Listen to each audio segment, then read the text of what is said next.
ചില കാഴ്ചകൾ കണ്ണിനെ കുളിരണിയിക്കും, ചില ഇന്നിങ്സുകൾ മനസ്സ് നിറയ്ക്കും. എന്നാൽ ക്രിക്കറ്റ് ആരാധകരുടെ ഹൃദയം കവരാൻ വളരെ കുറച്ചു പേർക്ക് മാത്രമേ സാധിച്ചിട്ടുള്ളൂ. ആ പേരുകൾ തിരയുമ്പോൾ അതിൽ മുൻപന്തിയിൽ തന്നെ കാണും രോഹിത് ശർമ്മയുടെ പേര്.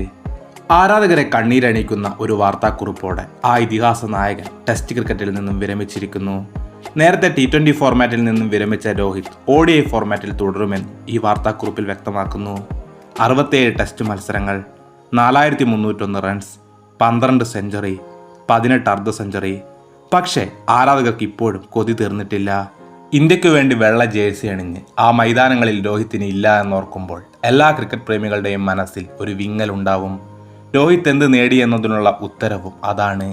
ഒരു രാജ്യത്തിൻ്റെ അഭിമാനം ക്രിക്കറ്റ് വേദികളിൽ ഉയർത്തിപ്പിടിച്ചവൻ, ഒരു ജനതയുടെ സ്വപ്നങ്ങളെ സാക്ഷാത്കരിച്ചവൻ. ഇനി ടെസ്റ്റ് ക്രിക്കറ്റിൽ ആ താരമില്ല, രോഹിത് ശർമ്മയില്ല. കാലം രോഹിത്തിനു പകരം മറ്റൊരാളെ കണ്ടെത്തട്ടെ. പക്ഷേ അതത്ര എളുപ്പമുള്ള കാര്യവുമല്ല. കൂടുതൽ ക്രിക്കറ്റ് വാർത്തകൾക്കായി ഈ ചാനൽ മറക്കാതെ സബ്സ്ക്രൈബ് ചെയ്യൂ.